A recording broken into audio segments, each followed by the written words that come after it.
झारखंड के सीएम हेमंत सोरेन आखिरकार अपनी चाल में सफल हो गए।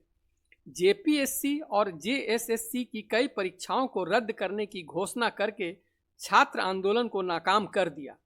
उन्हें भी भली भांति पता था कि ये परीक्षाएं रद्द नहीं होंगी। स्वाभाविक है, जिन परीक्षार्थियों को नौकरी लगी हो वे अदालत जाएंगे और अदालत का फैसला उनके ही पक्ष में जाएगा।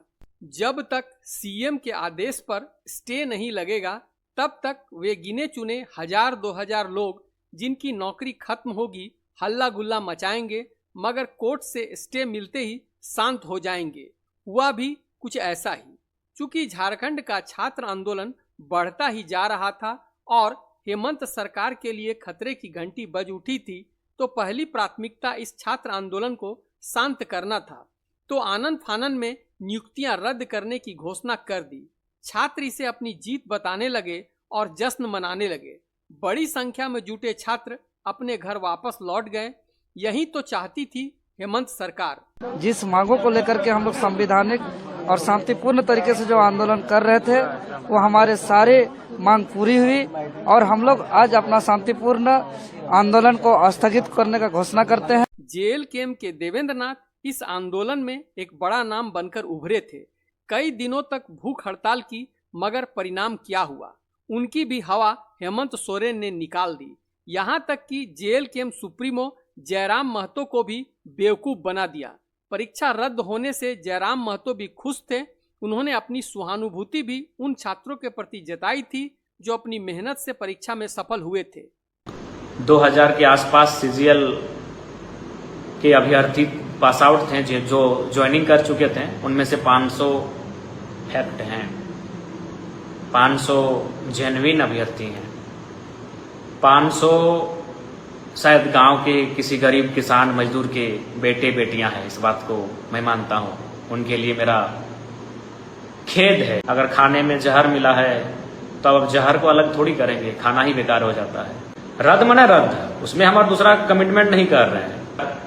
कुछ लोग मेहनत से इस परीक्षा को पास किया। जब कोर्ट इस रोक पर फैसला ले रही थी, तब महाअधिवक्ता को भेजने के बजाय एक जूनियर को भेज दिया और फैसले के रोक पर कोई जबरदस्त विरोध नहीं किया। दरअसल हेमंत सरकार चाहती ही थी कि फैसले पर रोक लग जाए। इधर आंदोलित छात्र भी खुश और उधर परीक्षार्थी भी खुश। आप देखे होंगे कि एक बार की उन लोगों को नियुक्ति दे दिया तो वो लोग पटाखा फोड़ दिया, और अभी रद्द कर दिया तो ये लोग पटाखा फोड़ दिया।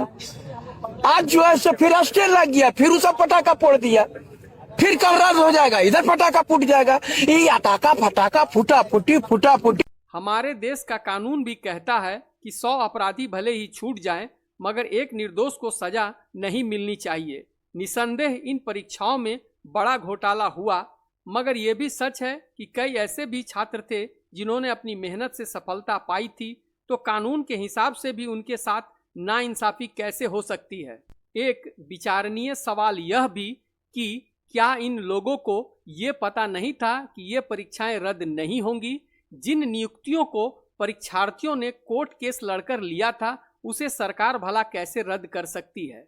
अभी भी कुछ लोगों के बहकावे में छात्र ये जिद किए बैठे हैं कि नियुक्तियां रद्द होनी ही चाहिए, मगर असलियत यह है कि ये परीक्षाएं किसी भी हालत में रद्द नहीं होंगी। मुकदमा हाई कोर्ट से फिर सुप्रीम कोर्ट चला जाएगा। अंतिम फैसला इन नियुक्तियों के हक में ही होगा। हेमंत सोरेन भी इसे समझते थे, मगर उन्हें तो छात्र आंदोलन को दबाना था और उन्होंने चालाकी से सभी को बेवकूफ बना दिया। नादान छात्र और ये नेतागण हेमंत सोरेन की जय जयकार करने लगे। उन्हें पता ही नहीं चला कि उन्हें किस तरह मूर्ख बनाया गया है। पूरे राज्य के छात्रों की ओर से हम धन्यवाद देते हैं, आभार व्यक्त करते हैं माननीय मुख्यमंत्री हेमंत सोरेन जी को, झारखंड सरकार को आभार व्यक्त करते हैं। मुख्यमंत्री श्री हेमंत सोरेन जी को बहुत बहुत धन्यवाद कि पूरे भारत में वो पहले मुख्यमंत्री जिन्होंने एक साथ 22 एग्जाम को रद्द किया है। आगे फिर कोई ऐसा आंदोलन नहीं हो सके, इसलिए सरकार ने रांची स्टेडियम के इर्द गिर्द सभी प्रकार के धरना प्रदर्शन एवं जमावड़ा पर अक्टूबर महीने तक के लिए रोक लगा दिया है। असली फैसला तो तभी हो सकता है जब सीबीआई और ईडी की जांच हो और भ्रष्ट तरीके अपनाकर नौकरी पाने वाले लोगों को निष्कासित किया जाए। ये कोई बहुत मुश्किल और बड़ा काम भी नहीं है, मगर गहराई से जांच होने पर कई बड़े लोगों के चेहरे बेनकाब हो जाएंगे। ये भी हो सकता है कि सरकार भी गिर जाए। अब ये रिस्क तो हेमंत सोरेन ले नहीं सकते। यही कारण है कि सरकार सीबीआई जांच पर टालमटोल कर रही है। तत्काल तो हेमंत सोरेन ने अपना मास्टर स्ट्रोक चल दिया और छात्रों सहित इन नेताओं को बेवकूफ बना दिया।